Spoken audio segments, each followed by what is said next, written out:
तर चिंता करत बसलेलं असतं है ना. जवानीमध्ये काळजी केलेली नसते, अंगणामध्ये बसतं आणि विचार करत असतं, कोणाकोणाची जिरवली, कोणाकोणाचं मारलं, कोणाकोणाची शेती घेतली, कोणाची जिरवता जिरवता माझी जिरली.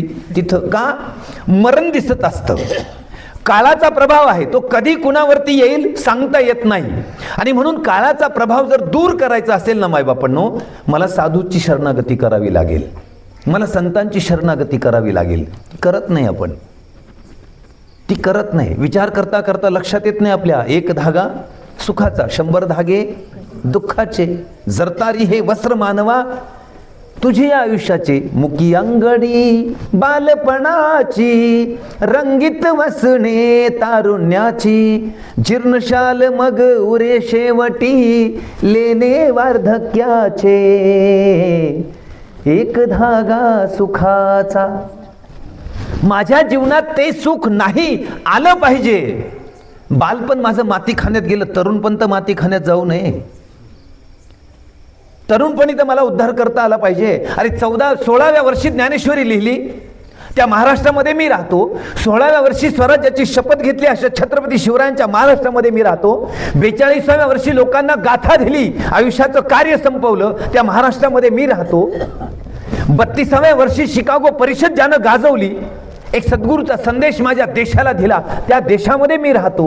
परंतु मायबापानं माझ्या जीवाचा उद्धार करायची गोष्ट मला कळू नये. हस्तिनापूरचा राजा होता, दिल्लीचा शहनशाह, ऋतुध्वज नावाचा राजा होता. नदीला शिकारीला गेला, नदीच्या कडेकडेने चालला होता. बाजूला पाहिलं, एक सुंदर अशी युवती, भक्तीचं तेज तिच्या चेहऱ्यावरती होतं, तपश्चर्येला बसली होती.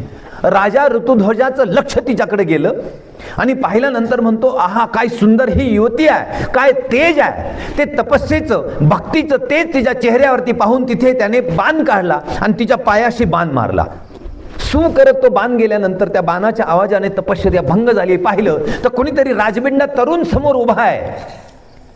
नजर झाल्यानंतर राजा ऋतुध्वज म्हणतोय, हे युवती कोण आहे माहीत नाहीये, मी या नगरीचा राजा आहे आणि माझी इच्छा आहे की तू माझ्याशी लग्न करावं. ती सांगते, बघ राजा, मी जरी तू नगरीचा राजा असेल ना, मी ध्यानधारणेसाठी आली आहे, मी तपश्चर्येसाठी आली आहे, मी भक्ती करण्यासाठी आली आहे, मला लग्न हा काही विषयच नाही आहे माझा. पण त्याने बराचसा आग्रह केल्यानंतर ती लग्नाला तयार झाली. पण माणसाच्या जीवनात म्हणून पाहिजे, माणसाच्या जीवनात आणि असला तरी चालेल, पण माणसाच्या जीवनात पण नसावा. हा पण हा फार घोटाळेबाज असतो, है की नाही. आणि म्हणजे एका वाक्याला दुसऱ्या वाक्याशी जोडायचं असेल, एका घटनेला दुसऱ्या घटनेशी जोडायचं असेल तर आपण आणि वापरतो. म्हणून सुद्धा चांगलं आहे ना. एखाद्या मुलाला मार्क्स पडले, कमी पडले, तर आई म्हणते म्हणून तुला सांगत होते अभ्यास कर, म्हणजे म्हणून सुद्धा चांगला. पण नको. एखाद्या मुलगा पाहून आलो आणि पाहिल्यानंतर आता लक्षात आलं की दत्ता नेटकेजी तिकडचेच आहेत. मग त्यांना विचारलं, नेटकेजी तुमच्याकडे असा मुलगा पाहिला होता, आमच्या मुलगी तिथे द्यायची, कसं काय. ते म्हणले, मुलगा परत चांगला आहे पण देतील का. जाऊ दे म्हणले, काही का असताना पण आहे ना, मग द्यायचं नाही, पण नसावा. मग ती म्हणाले की राजा मी लग्न करेल, पण माझ्या पण आहे, माझी शर्त आहे. म्हणले काय शर्त आहे. म्हणले बा लग्न केलं ते संसाराच्या बलिवेदीवरती आपल्याला सुंदर अशी मुलं वगैरे होतील, मुलगा हो मुलगी हो, त्याला शिक्षण तू द्यायचं नाही, त्याला शिक्षण मी देणार. तो म्हणाला चालेल, मला अट मंजूर आहे. नाहीतरी शिक्षण कोण देतं. नक्की. आणि म्हणूनच हे म्हणत असतात, पोरग बिघडलं तर तुझ्यामुळे बिघडलं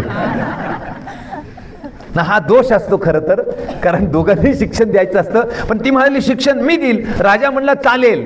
दुसरी अट अशी आहे, ज्या वेळेला तू म्हणशील त्या मुलाला तू शिकवायचं नाही, मी शिकवील, त्यावेळेला तुझा माझा संबंध संपला असेल. मला दोन्ही अटी मंजूर आहे. काहीतरी शिक्षा तुलाच द्यायची, पाहायचंय तुलाच, राज्यकारभार मीच करणार, म्हणजे मुलाला कोण शिकवणार आहे, तूच. झालं लग्न करून ते नगरीमध्ये गेले. 1-2 वर्षात त्यांचा मुलगा झाला. मुलगा झाल्यावरती ठरल्याप्रमाणे तिने शिकवायला सुरुवात केली. इथे बरेचसे जाणती मंडळी आहेत, लांब लांब तुम्ही ऐकत असाल. मगाशीच महात्मा वरपेजी म्हणाले काकड आरती सुरू झालेली आहे. काकड आरतीमध्ये तुम्ही कितीतरी मदालसेचे अभंग म्हणता. राजा ऋतुध्वजाची जी पत्नी होती ना, ती होती मदालसा, जिचे अनेक अभंग आहे. काकड्याच्या वेळेला अभंग म्हणतो, पाळण्यात घातलं त्या मुलाला, त्यावेळेला तिने अभंग सुरुवात केली होती. त्या यांनी शरीराचं वर्णन होतं. शरीराचं वर्णन ते कसं बनलेलं आहे, किती विचित्र आहे, आणि जसं विचित्र बनलेलं आहे ना तसं विचित्र संपणार आहे, ती त्याला सांगत होती. मदालसा आपल्या मुलाला. ते मूल जसं जसं मोठं होत होतं 8 वर्षाचं झालं की आईवडिलाचं पाया पडायचं आणि हिमालयात बद्रीनाथ आश्रमामध्ये जाऊन तपश्चर्या ध्यानधारणा करायचं. कुणाची गोष्ट आहे? हस्तिनापूरच्या राजाची, ऋतुध्वजाची सांगतोय.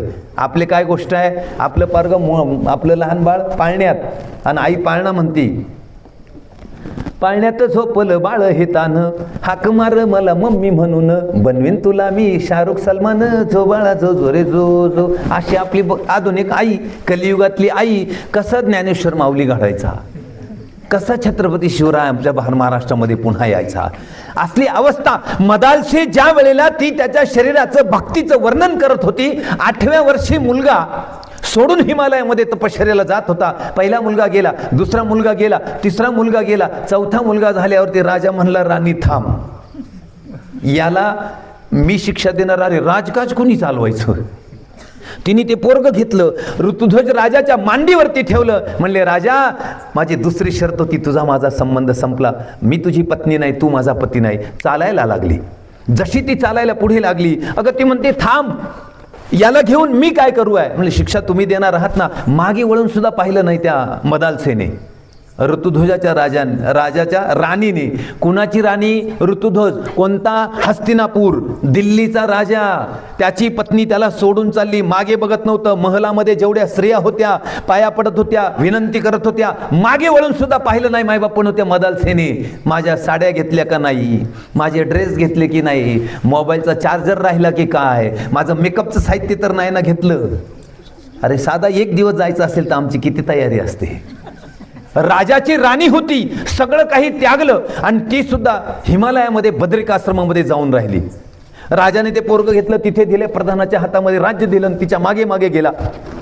तपश्चर्याला बसली होती, समोर तपश्चर्याला बसला तो.